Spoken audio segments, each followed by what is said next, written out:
St. Mary Netherton Daily Chronicle, Evening Edition, February 13th, 1926. Good evening, dear listeners. Edmund Pruitt addressing you as the village clock strikes 6 on this Saturday, which has furnished our community with productive hours, considerable amusement, and the resolution of a matter that has occupied neighbourly goodwill for the better part of a fortnight. The day unfolded beneath the steady rain Mr. Higgins anticipated, with the drizzle persisting through the morning and into the early afternoon before easing toward tea time, the cloud remaining thick and low as evening approaches, creating what Mrs. Pemberton describes as the sort of afternoon when the hellebores hold their own against the wet with quiet fortitude, and the garden soil drinks deeply in preparation for the work that spring will ask of it. Mr. Higgins confirms his expectation that overnight temperatures will fall sufficiently to bring snow by morning, and residents may wish to prepare accordingly. The welcome conclusion of Farmer Giles's missing pipe may now be reported. The pipe, absent from its owner's possession since late January, and the subject of considerable communal attention in the week since, has been recovered this afternoon, not upon any of the walls, fence posts, or window sills so thoroughly surveyed by helpful neighbours, but inside the large flour crock on the top shelf of the farmer's own pantry.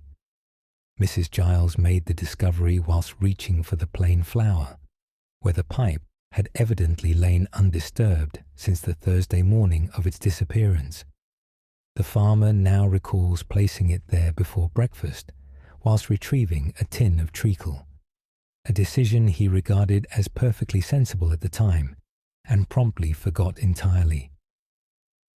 "I've walked the length of 3 parishes asking after that pipe," the farmer reports, "and all the while it's been keeping company with the plain flour and minding its own business." The pipe has been restored to active service, and several residents who maintain their search have expressed the cheerful view that the exercise at least acquainted them more thoroughly with the condition of every wall between the farm and the market square. This morning's session of the St. Mary Netherton Junior Bird-Watching Society proved a rewarding outing.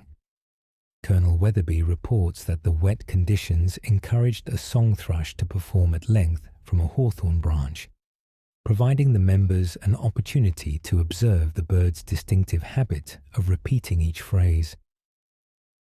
Mrs. Barnes's leghorn hen produced its afternoon egg at 2:15, maintaining what Dr. Peterson characterizes as the steady Saturday form of a bird, whose February record now stands as a model of productive regularity that any practitioner of agricultural science would do well to document. The tea room's coconut macaroons drew appreciative Saturday custom, with the rain driving a steady stream of patrons indoors throughout the afternoon. Watson spent the height of the luncheon trade beside the leg of the centre table, where the passage of feet between the counter and the occupied seats afforded him a ground-level perspective on the day's commerce that he appeared to find entirely sufficient for his supervisory purposes. Mrs. Crawford is pleased to confirm that the post office has received its expected consignment of brown wrapping paper, restoring full service to those wishing to post parcels. The postmistress notes that the supply arrived on this morning's delivery and is available for immediate use. That concludes our evening report. This is Edmund Pruitt bidding you good night from St. Mary Netherton, where Saturday draws to a close with a pipe recovered, a thrush documented, and the village carrying the quiet eve of Saint Valentine's Day contentedly into a February evening that may yet dress our rooftops in white before dawn.